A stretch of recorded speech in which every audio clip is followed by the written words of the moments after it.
한참 빡세게 공부할 때네. 21번이요. 크라우드 펀딩 관련된 거부터 한 번 더 살펴보시죠. 이 줌 상태가 거지 같은데? 왠지 끊길 것 같아, 수업을 하다가. 괜찮을 것 같기도 하고. 상태 안 좋으면 또 알려줘. 크라우드 펀딩이 관련된 거예요. 원래 크라우드 펀딩이 뭐였냐? 원래는 이제 그냥 펀딩 같은 경우에는 소수의 힘 있는 사람들한테만 약간 비밀스럽게 펀딩 자금 조달을 받는 거였는데, 크라우드 펀딩 같은 경우에는 펀딩의 민주화 아니겠습니까? 다 받는 거죠. 대중에게 펀딩을 받는다고 생각을 하는 거라서 이제 예전 방식과는 조금 더 달라졌다. 자금 조달의 민주화가 일어나게 되었다라고 이제 생각을 해주시면 될 것 같고요. 크라우드 펀딩이라는 것 자체가 되게 새로운 방식이고 보다 약간 협조적인 방식이고요. 이런 이제 어떤 프로젝트에 있어서 자금 조달을 이제 조달받는 데 있어서는 굉장히 이제 필수적인 방법이기도 해, 그러니까 약간 획기적인 방법이라고 생각을 해주시면 되고요. 이게 뭐 예를 들어서 되게 다양한 방식으로 사용이 가능은 하대요. 뭔가 이제 되게 가치 있는 명분에 도네이션을 해달라고 요청을 하든가 아니면은 뭐 이제 어떤 프로젝트에 있어서 펀딩을 만들어내든가 자금 조달 자체를 만들어내던가 이런 여러 가지 것들이 조금 더 있을 수가 있다라는 거겠죠? 그래서 이게 소셜 네트워크 같이 약간 다시 쓴 건데 완전 전통적인 규칙 같은 것들을 다시 썼대요. 사람들이 서로 소통하고 서로 교류를 하면서 크라우드 펀딩이라는 게 뭐 여러 가지 변형 형태는 많지만 크라우드 펀딩이라는 건 되게 가능성이 있다라는 거죠. 새롭게 규칙을 다시 썼다. 어떻게 사업체나 프로젝트가 미래에 자금을 받을 것이냐. 그 방법에 영향을 많이 끼쳤다는 거죠. 옛날에는 이제 소수한테만 받았었는데 방법 자체가 바뀐 거니까. 그래서 크라우드 펀딩이라는 건 뭐라고 여겨질 수 있냐면 데모크라티제이션, 민주화라고 여길 수가 있다는 거죠. 뭐가 아니라 우선은 자금 조달이나 자금의 할당 같은 것들을 소수에 정해져 있는 소수한테만 이제 고정시켜 놓는 것이 아니라 크라우드 펀딩이라는 건 인터넷에 연결되어 있는 모든 사람들이 다 접근할 수 있게 해주는 거죠.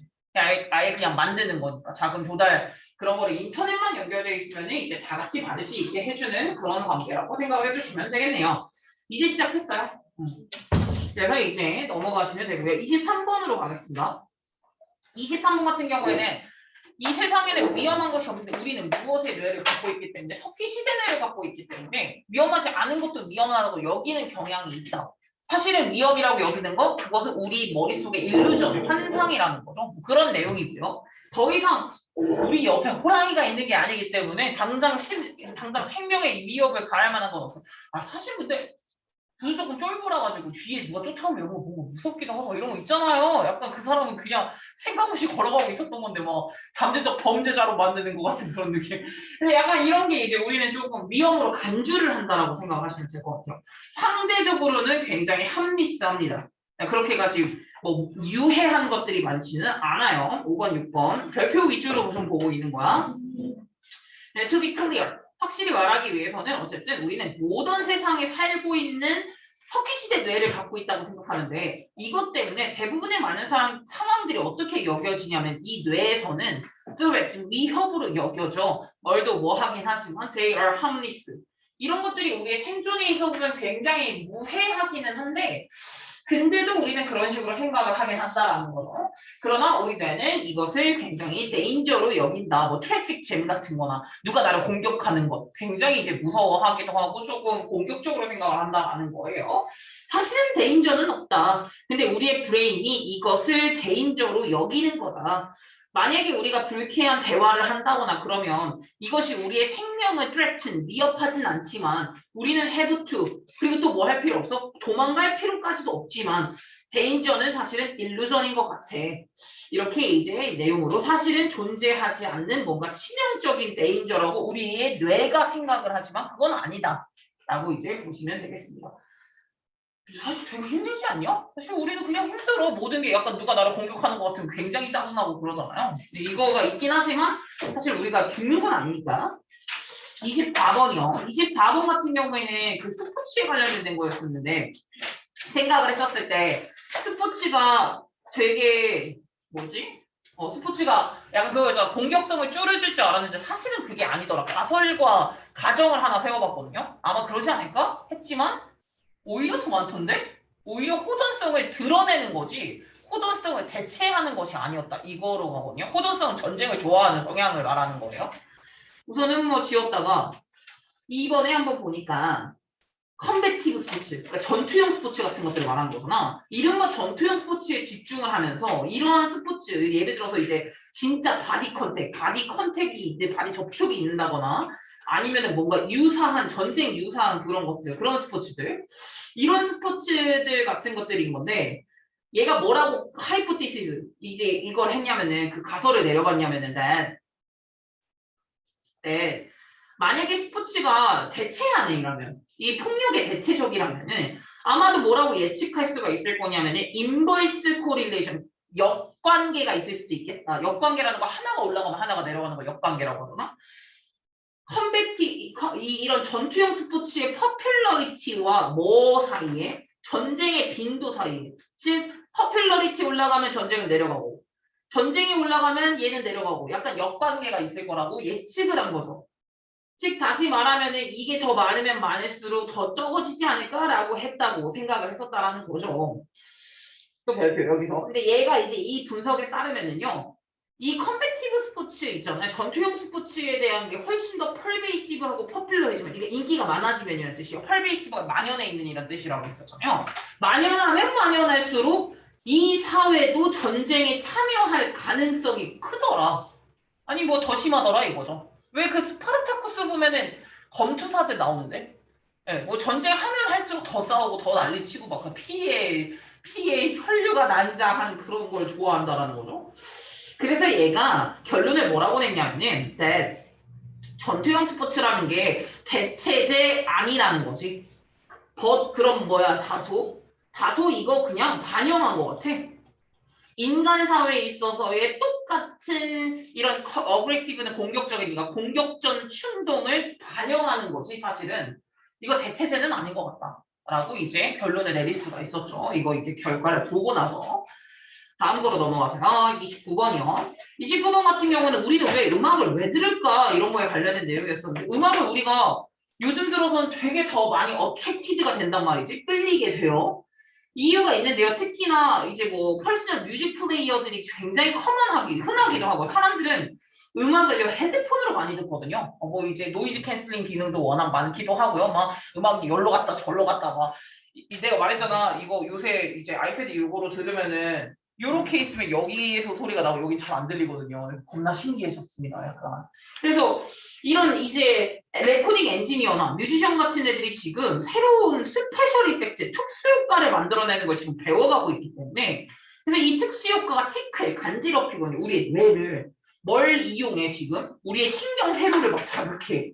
근데 이 신경회로가 지금 이제 그 진화를 했는데 우리의 이 청각적 환경에 되게 중요한 특징 같은 것들을 포착하는 거죠. 포착을 하게 이제 진화를 한 거거든요. 근데 이 스페셜 이펙트 같은 게 3D 아트나 모션 픽처나 이런 것들에서도 많이 보여지고 있기는 하지만 이것들 중에 그 어떤 것들도 뭐만큼 오래되진 않았냐면 이 뇌가 그 특별한 메커니즘을 인지할 만큼 오래되진 않아서 오래된 기술력이 아니라는 거죠. 그래서 아직 이 뇌가 따라가지 못했으니까 와 멋있다 환각 환시 환청같이 느껴진다는 거. 그래서 뭔가 매직 같아 보이는 그런 느낌이 있다고 생각을 하시면 되고요. 그래서 뭐가 되든 간에 5번인데 얘네들은 다 뉴럴 서킷 이 신경 회로를 되게 신박한 방식으로 사용하고 있는 거다. 그래서 우리는 이것이 되게 흥미롭다고 생각하는 거다. 이 똑같은 게 바로 모던 레코딩에서 만들어지고 있는 방식이다. 즉 3D 아트든 모던 아트든 뭐 비주얼 일루전이든 다 비슷한 이 신경 회로를 자극하고 있다는 건 똑같아요. 그러니까 우리가 이제 이거에 대해서 되게 낯설다 보니까 흥미롭게 느끼는 거다라고 보시면 되겠네요. 다음 거로 넘어가서 30번에 스토리거든요. 스토리 같은 경우에는 이제 스토리는 스토리텔러만큼이나 믿을만 한다. 믿을만 하대요. 스토리가 이펙티브, 효과적이려면은 우선 신뢰가 기본적 바탕이 있어야 된다는 거예요. 그래서 그가 너에게 주는 그 관심의 시간 있죠? 관심의 시간이라는 것 자체가 굉장히 희생적인 시간이거든요. 사실은 걔는 그 본인의 시간을 다른 곳에다 쏟을 수도 있었지만 그렇지만 그래도 잠깐 멈췄잖아. 이거 하려고 이게 목적으로 쓴 거야. 너의 그 너의 파트를 리스펙트 하려고 이 컨버세이션이 있어서 그러니까 네가 말하고 있는 것을 리스펙트 하기 위해 가지고 본인의 시간을 그러니까 희생한 거다 이거죠. 그래가지고 because of story. 스토리라는 거는 사실은 주제를 굉장히 잘 이어주고요. 이 요점을 더 정확하게 표출해 주거든요. 신뢰라는 거는 그래서 잘 표현이 될 수가 있대요. 이거 덕분에. 이게 이유예요. 이유가 이제 스토리라는 게 잘 만들면은 스토리가 있으면은 아무래도 주제가 연관이 잘 되기도 하고 초점이 조금 더 명확하게 설명이 가능하거든요. 스토리가 들어가게 됐을 때. 왜 우리가 권선징악 나쁘면은 벌을 받아 이런 것들은 우리가 대부분 전래동화 같은 거에서 많이 얻잖아요. 스토리가 뭔가 요점을 정확하게 전달하는 게 있거든요. 주제를 뭐 좀 더 이어주는 것들도 있고요. 그래서 스토리라는 것은 그런 역할이 있기 때문에 신뢰가 훨씬 더 빠르게 형성될 가능성이 있고요. 그래서 이러한 이제 스토리에 시간을 들이는 거, 그것은 우선은 요것에 되게 필수적이죠. 신뢰에 굉장히 필수적이라는 거, 시간이 필요해요. 스토리에 이제 하기 위해서는. 그래서 이 리스너의 시간을 존중해주는 게 우선은 제일 첫 번째가 될 거다. 결국에는 신뢰라는 단어가 중요하고 스토리가 효과적이기 위해서 신뢰가 필요하다. 그리고 그 사람의 시간을 조금 더 존중해줘야 된다. 그리고 스토리가 들어갔을 때 트러스트가 훨씬 더 잘 생긴다. 라는 거예요. 스토리가 들어가면 트러스트가 더 잘 생긴다는 그런 뭐 전반적인 얘기가 들어갔다고 보시면 되겠습니다. 31번이요. 31번은 제가 지금 옆에도 써 있는데 농구 티켓과 집값이라고 여기 지금 예시로는 두 개를 썼거든요. 이거 내용이 뭐였었냐면은 자기가 가진 것은 엄청 비싸다고 생각을 하지만 그거 가지지 못한 애는 그 정도는 살지 않을까? 이렇게 이제 생각을 하기도 한다라는 거예요. 그래서 이게 이제 가진 자와 못 가진 자가 서로 인지하는 게 되게 달랐었던 부분으로 보시면 될 것 같아요. 바로 첫 문장부터 주제가 나오죠. 우리가 뭔가를 소유하고 나면, 원스는 뭐뭐 하고 나면이라는 뜻이니까. 우리가 뭔가를 소유하고 나면 우리는 더 뭐 하는 경향이 있냐면 그것에 오버밸류를 하는 경향이 있다는 거죠. 가치를 높게 둔다는 거야. 과대평가다. 과대평가는 overestimate도 똑같이 과대평가하다라는 뜻이에요. 뭐 쓸 필요까지는 없을 것 같고. 그래서 학생들이 이 티켓을 얻자마자 걔는 뭐라고 생각했냐면 이것을 되게 가치 있다고 생각해서 much more, 훨씬 더 가치. 그 티켓이 마켓에서 가지고 있는 그 가치보다 훨씬 더 큰 가치가 있다라고 여기는 경향이 있었다는 거. 나는 기다려서 가졌거든. 이렇게 생각을 하고요. 7번에 보시면은 그러나 만약에 이제 예를 들어서 본인들의 집의 가격에 대해서 물어봤을 때는 이때 62%는 오히려 본인의 집값은 올라갔다고 생각을 했다는 거죠. 다른 데 다 떨어졌는데 지네 집값만 오르겠냐? 사실은 그렇진 않은데 우리 집은 괜찮은 것 같은데? 이런 경향이 있다는 거죠. 자기가 가진 것에 대해서 과대평가하는 경향이 있더라. 32번이요. 제가 이제 말했잖아요. 저는 핸드폰과 아이패드가 쓰는 게 달라요. 저는 이게 핸드폰으로 수업을 하는 게 아니잖아요. 저에겐 대체제입니까? 보완제입니까? 저에겐 이거 두 개는 보완제죠. 대체할 수가 없거든요. 서로. 얘도 있어야 되고 얘도 있어야 되는 거예요. 그래서 그런 것들을 이제 이렇게 갈 수가 있는데 여기서는 예시가 두 개로 나온단 말이지. 한 명 같은 경우에는 뭐 스마트폰과 태블릿이라 나왔네. 이게 서브스티튜트일까? 컴플리멘트일까? 이렇게 얘기를 하면서 4번에 보시면 요런 얘네들 이 노트가 그녀의 스마트폰에도 이제 약간 무선으로 동기화가 되기 때문에 다 이거 클라우드 컴퓨터 시스템을 통해서 가능하대요. 그래서 메델린이 투 리뷰하게 도와준대요. 그녀의 노트를 핸드폰으로. 이렇게 이제 가능하대요. 알렉산드라 같은 경우에는 이제 서핑을 두 개 다로 해요. 두 개 다 똑같이 그렇게 할 수 있게 해준대요. 원래 야 버스에서 아이패드 켜봐라. 개 무거워. 야 아이패드 들어봤어? 아이패드 미니가 아니에요, 여러분. 손 끊어져요, 여러분. 진짜 아프거든 약간. 근데 여기서는 얘 버스 타고 다닐 때 폰으로 본대잖아. 얘 같은 경우는 대체제냐 보완제냐? 보완제죠. 얘는 대체할 수가 없거든요. 근데 이 알렉산드라 같은 경우에는 온라인 서비스를 접근하게 하는 건 두 개 다 가능하기 때문에 여기 나와 있죠. 메델린 같은 경우는 보완제고요. 알렉산드라 같은 경우에는 서브스티튜트, 바로 이제 이 대체제가 될 수가 있기도 하다라는 거죠.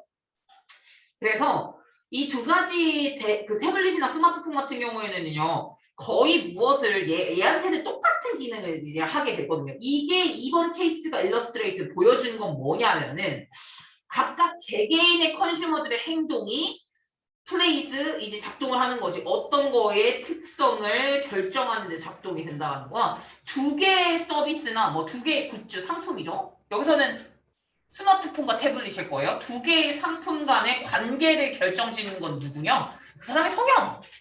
어떻게 쓰느냐에 대한 성향. 이 결정을 끼치는 거죠. 이게 두 개가 보완된지 두 개가 대체된지는 그 사람이 어떤 식의 행동을 가지고 있느냐가 결정을 끼친다라고 봐주시면 되겠네요. 다음 거로 넘어가서 33번이요. 저 이거 옆에 거 안 하는 이유는 이미 있어서 옆에 우리 그 앞에 써져 있는 게 거의 다 있기 때문에 그거 어차피 제가 구두 보일 거라고 했기 때문에 그거로 하겠습니다. 33번이요.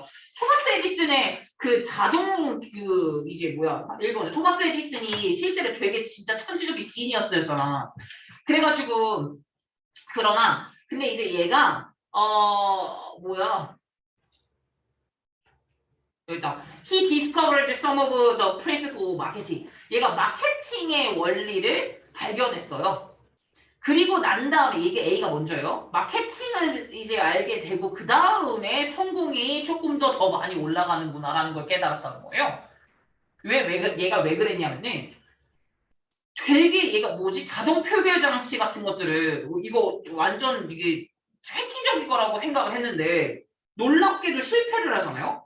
에디슨은 무엇을 take into account는 고려하다라는 뜻이었는데 입결자들의 습관 같은 것들을 고려하지 않았던 거예요. 왜냐하면 걔네들은 빠르고 효율적인 그 투표 방법을 원하는 게 아니었어. 걔네들 로비하고 싶어 했었거든.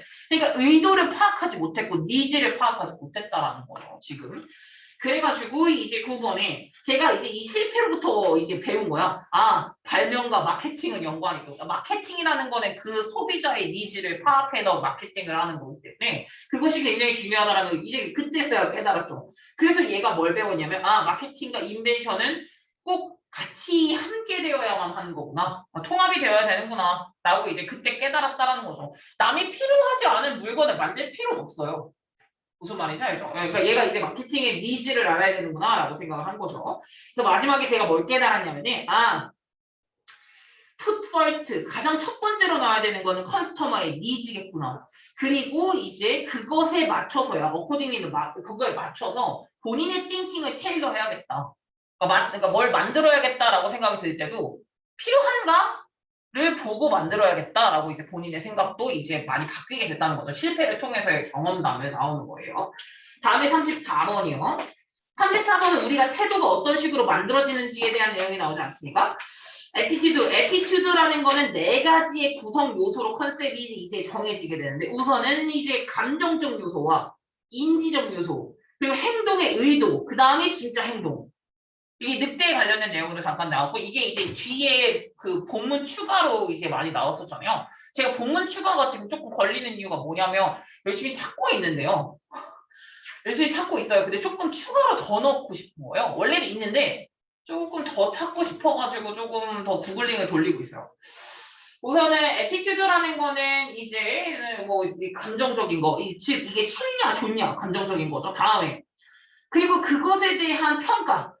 그리고 난 다음에 이제 행동의 의도겠죠. 예를 들어서 특정 상황에서 이것이 어떤 식으로 그 행동할 것인가에 대한 생각 그리고 행동 이거거든요.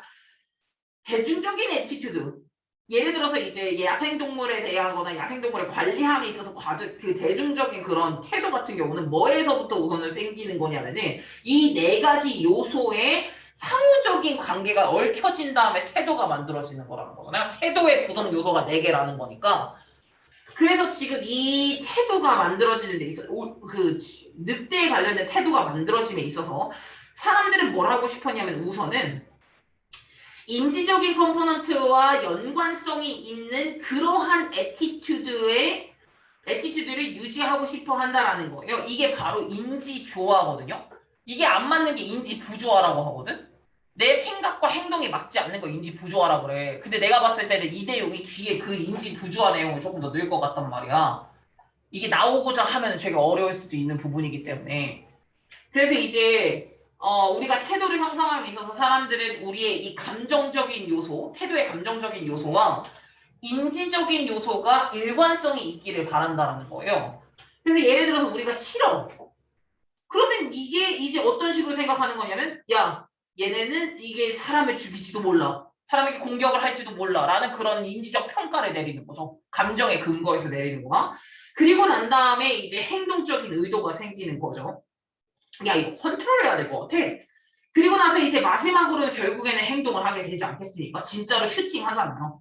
늑대 쏴 죽이는 그런 역사가 생기게 되는 거예요. 이게 진짜 행동이니까. 그래서 마지막에 애티튜드의 모든 측면은 다 일관성이 있어야 돼, 서로. 서로 이제 얘기가 말이 통해야 된다는 거죠. 태도라는 게. 그게 인지 좋아요. 인지 좋아는 좀 써줬으면 좋겠어. 인지 부조화라는 거는 그 본인의 생각과 행동이 다른 걸 인지 부조화라고 하거든요. 그러니까 인지 조화라는 게 있어야만 하는 거죠. 모든적인 사회 그 이런 행동적 측면에서. 그래서 뭘 만들어내는 거냐면 전반적으로 부정적인 애티튜드가 생기게 된 거야. 그것 때문에. 아, 이 와중에 애플 펜슬이 0%네요. 35번. 35번 같은 경우에는 이제 사실은 이제 딱 간단하게 가게 되면은 이제 그 세계 문화적인 세계화가 사실은 막 그 아시아에서도 되게 여러 가지 센터 중심지가 있거든요. 뭐 발리우드 영화라던가 아니면은 홍콩 영화의 쿵푸무비라던가 이런 것들도 중심지가 됐죠. 뭐 지금은 이제 한국이 K-팝의 중심이 되었죠. 사실 이런 것들이 있는데 이게 이제 어떤 혹자들은 이렇게 생각을 했었잖아. 뭐 할 거라고 생각을 했었냐면, 아시안 애들이 약간 조금 위축되는 거 아니야? 피해자, 빅팀 아니야? 라고 생각을 했지만 사실은 그거에 대해서 아예 전격적으로 반박을 하죠. 아, 아니던데? 이렇게 이제 얘기를 하거든요. 그래서 마지막 문장에 한 번 더 살펴보면이, 그녀가 실질적으로 딱 의문을 제기했어요. 어떤 아이디어? 이 아이디어요. 요 아이디어. 이것에 의문을 제기했다는 거야. 야, 아시아 젊은이들은 수동적인 피해자야. 문화적인 세계화에 있어서 또는 뭐 전체 세계의 컬처에 있어서 대부분은 서구권에서 오는 세계 컬처 또는 이제 문화적인 세계화의 그냥 수동적인 피해자다.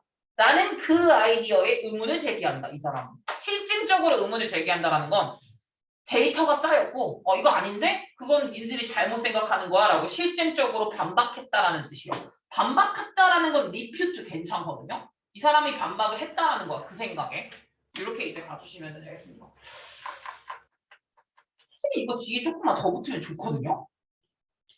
사실 뭐 그래서 예를 들어 실험에서 진짜 이거 아시안 애들 같은 경우에는 별로 그거에 대해서 휘둘리지 않던데 세계 문화에 뭐 세계 글로벌 그런 경향이 별로 영향이 안 끼치던데 이렇게 이제 나오면 좀 더 좋은데 살펴보고 있습니다. 좀 더 살펴보고 있어요, 여러분. 다음에 36번. 야, 이거 연꽃이잖아요, 여러분. 연꽃 내가 그랬잖아. 연꽃에 내가 이거 실험 그 수업할 때 잠깐 알려줬는데 케찹 불렸더니만 케찹이 스며들 줄 알았는데 케찹이 또글또글 돌아요. 네, 그게 굉장히 좀 신기했었던 부분이었었고 이게 그래가지고 연꽃이 진흙탕에 있지만 꽃은 깨끗하고 흰색이고 이제 진흙물이 안 묻어 있는 이유는 표면에 그런 것들이 있기 때문이었고 이것을 이용한 기술을 뭐라고 한다 그러냐? 미믹이라고 나온다고 생체 모방 기술이라고 이제 알려드렸잖아요. 그래서 생체 모방 기술을 이용해가지고 뭐 페인트를 만들었고 그게 뭐 아시아의 이제 시장으로 내밀었고 뭐 이런 내용이 나오지 않습니까? 이번에 보면은 이유 나오네요. 왜 그러냐면 이 조그마한 흙이라도 이 연꽃에 딱 내려앉았을 때 있잖아. 그 앉을 때마다 즉시 이 잎이 털어내. 뭐 어느 쪽으로 내보내? 이 더스트 파티클을 이 모래 입자를요 한 곳으로 이게 모이게 해. 그래가지고 떨어지는 빗방울도 다 어디로 보이냐면 한 곳으로 모여. 그러면서 결과적으로는 덜트도 같이 씻겨져 내려가. 이렇게 이제 간 거죠. 물이 이렇게 또 쏟아지면은 물과 함께 다 그쪽으로 떨어지게 되니까 이제 깨끗함을 유지할 수가 있는 거죠. 그래가지고 얘네들이 지금 현재 어떻게 이러한 페인트를 만들어 봐야겠다. 이 페인트도 역시나 비에 씻겨져 내려가는 비가 올 때 오히려 깨끗해지는 그런 페인트를 만들어 봐야겠다. 라고 이제 생각을 한 거야. 여기서 두 대신에 올라오면 안 돼. 앞에 이거 비동사가 없어. 눈 씻고 찾아봐도 앞에 비동사가 없어. 그럼 두지. 어리나 비동사가 나오는 게 아니야. 그래서 루트스 리스피 이파리가 하는 것처럼 똑같은 방식으로 이제 한번 페인트를 만들고 싶어 했었고 이제 결과적으로는 진짜 페인트를 만들었어요. 생산을 했어. 그래서 유럽과 아시아 쪽에 있는 마켓에서요, 시장에서 이게 지금 보장하고 있대요. 거의 그 세제나 아니면은 모래 분사 그런 것들 필요 없이 한 5년은 깨끗하게 유지가 가능해요. 이런 걸 만들어냈나 봐요. 그래서 지금 생체 보관 기술이 나와져 있는 건 바이오 미미킹 뭐 이런 거였던 것 같은데 여기다 바이오 미미크리 테크놀로지. 네, 이게 바로 생체 모방 기술을 이제 연꽃의 특징을 사용해가지고 깨끗함을 유지할 수 있는 생체 모방 기술을 만들었다라는 거고요. 다음에 37번으로 가겠습니다. 37번 문제도 조금씩 많이 나오지 않습니까? 근데 37번 문제 같은 경우에는 과학이 작동되는 방식에 관련된 내용이 잠깐 나오는데 물론 이제 어쨌든 간에 이 19세기 후반에 생리학의 발견처럼 오늘날의 이제 생물학적인 그런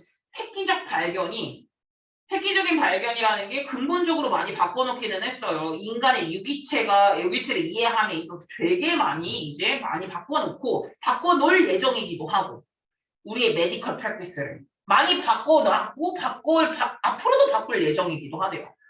근데 이게 이제 브레이크스루라는 완전 획기적 발견이라는 요 단어 있죠. 그러나 요 단어가 사실은 우리 사람들의 마음속에는 어떤 것처럼 암시를 하냐면은 약간 되게 놀랍고 예상치 못했던 관계라고 여겨진다는 거야. 갑자기. 그래서 이것이 모든 것들을 명확하게 했다라고 생각을 하는데 사실은 그 방식으로 과학은 작동하는 게 아니라는 거죠. 획기적? 없어. 다 기반에 쌓았던 거에 쌓이고 재검증, 실험, 가설 이런 과정인 거지. 사실 갑자기 애가 무슨 신기 내렸냐? 그건 아니라는 거예요. 그래서 5번에, 6번에 여기 이 과정 있잖아. 와, 그거 아까 내 문제도 기억이 나는데 과학 과정은 한글로 나왔거든요. 관찰, 뭐 이거 있잖아. 관찰, 가설, 실험, 검증, 수정, 재테스트 이렇게 나왔는데 이걸 뺐더라. 실험이 빠지면 그건 과학의 입증 과정이 아닙니다. 이 빼면 안 돼요. 다 들어가야 돼요. 한글로 나왔다고 뭐지? 답이 뭔지 모르겠다 이러지 마시고 꼼꼼하게 한글로 냈다라는 건 더 이제 그렇게 쓸 거니까 6번에 보시면은 과학이 이렇게 작동을 한다. 그러니까 이제 이런 이제 이 모든 관계에서 있어서 뭐 우리의 유전자나 아니면은 유전적 질병이나 이런 모든 관계를 이해하는 것에 있어서의 완전한 그 획기적 이해 있잖아요. 이것은 in just that way 그 방식으로 발생을 하는 거라는 거야. 뭘 쌓으면서 거의 수십 년 전 또는 심지어는 거의 몇백 년 전에 있었던 과학자들의 작품 위에 쌓이는 거라는 거예요. 과학자들의 작업물 위에 쌓이는 건 쌓인 결과라는 거지. 엄청나게 새로운 결과라기보다는. 그래서 이렇게 이제 발생된다라고 보시면 되겠네요. 38번이요. 38번 같은 경우는 공유 시스템 관련된 거다. 공유 시스템을 썼을 때는 언어십은 올라가지 않지만 플레저는 올라갈 수도 있어요. 왜? 플레저가 올라가는 이유는 가끔씩만 하다 보니까 약간 오히려 그게 더 기쁨을 주기도 한다고 했거든요. 그게 쉐어링의 약간 기본적 개념이기도 하고 카쉐어링이라는 게 뭐 익숙한 개념이긴 한데요. 0% 그래서요. 익숙한 개념이기도 한데 이게 창의적인 이 회사들이 지금 뭐를 가능하게 하고 있냐면요. 이 고객들이 소유권 또는 이용권까지 이제 별개를 다 공유하기 시작을 했다는 거. 이게 서치에서 예를 들어 빌라나 핸드백이나 또는 다이아몬드 넥클래스 같은 것들도 역시나 이제 비교를 하는 거죠. 그래서 옛날 말로 너가 요트 가질 필요 없어. 요트까지 친구를 알면 돼. 걔한테 빌리면 되니까. 이렇게 이제 이런 얘기가 있대요. 그래서 4번에 보시면은 이런 서비스를 묘사함에 있어서 최근에 뉴스페이퍼가 뭐라고 경고하게 야 네가 원할 때마다 네가 when you 원할 때마다 그것을 항상 사용할 수 있다라는 보장은 없다라고 경고를 하고 있대. 근데 이 명백한 제한이 오히려 이거 하더라. 정확하게 이 컨슈머들이 make it a treat 이것을 약간 선물인 것처럼 여기게 되었다라는 거예요. 그래서 오히려 이 모든 것에 대한 접근권을 제한하는 거, 샌드위치부터 럭셔리 카까지 약간의 제한을 했던 게 오히려 도움이 되더라. 리셋되는데. 나의 치어로메터를. 그러니까 활기 측정기인데 원래 이게 그냥 진짜 내 거잖아? 별로 안 소중해. 근데 이게 가끔 내 거잖아? 너무 좋아. 이렇게 이제 나의 활기 측력기가 완전 리셋돼서 다시 활기가 가득 찬 것만 같은 느낌이 든다는 거예요. 즉 다시 말하면 네가 항상 썸띵에 대한 접근권을 가지고 있지 않다라는 걸 아는 게 오히려 더 도움이 될 수가 있는데요. 네가 그걸 했을 때 더 가치 있게 여길 가능성이 있다라는 거. 더 고맙게 더 가치 있게 여기는 가능성이 있다. 라고 이제 생각을 하시면 되고 39번에 집 스타일 관련된 거 나오잖아요. 약간 이제 뭐 지역마다 건축 양식이 조금씩 존재하는데 지역제 규칙으로 하다 보니까 이제 바깥에 외관은 똑같은 경향이 있지만 안에 인테리어는 좀 다른 경향이 있거든요. 왜? 뭐야? 아씨, 걔 이름 또 산토리니.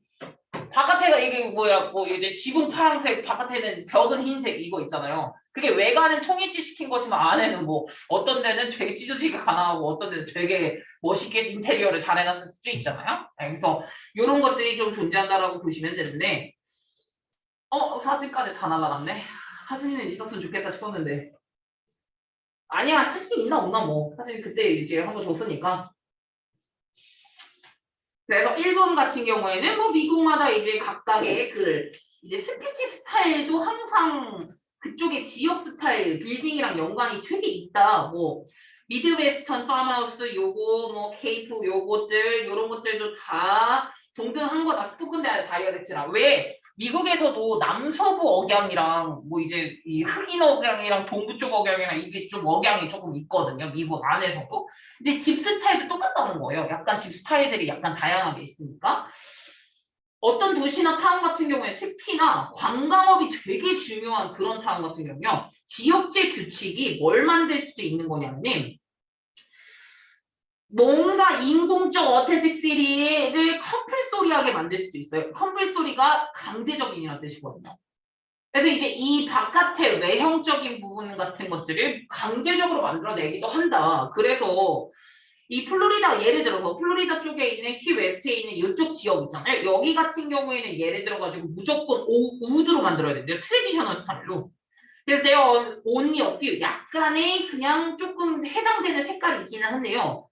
대부분은 하얀색이 선호가 된대요. 웬만하면 하얀색, 핫핑크 이런 거 안 되는 거야. 그래가지고 이제 그래도 그러나가 들어가네요. 그러나 아내 같은 경우에는 이 조닝이 이제 접근하지 못했기 때문에 이 하우스가 종종 모던 라이팅 기술이 있다라거나 아니면은 완전 최신식 키친을 갖고 있는 경우도 있다라는 거죠. 안에 인테리어는 좀 다르기도 하다. 바깥에는 좀 지역제 규칙도 있다 보니까 비슷비슷하게 짓는 경향이 있다라고 나왔던 내용이라고 보시면 돼요. 얘네야 40번이요. 40번이 마지막이요. 40번 같은 경우는 이게 이제 약간 이게 뭐지?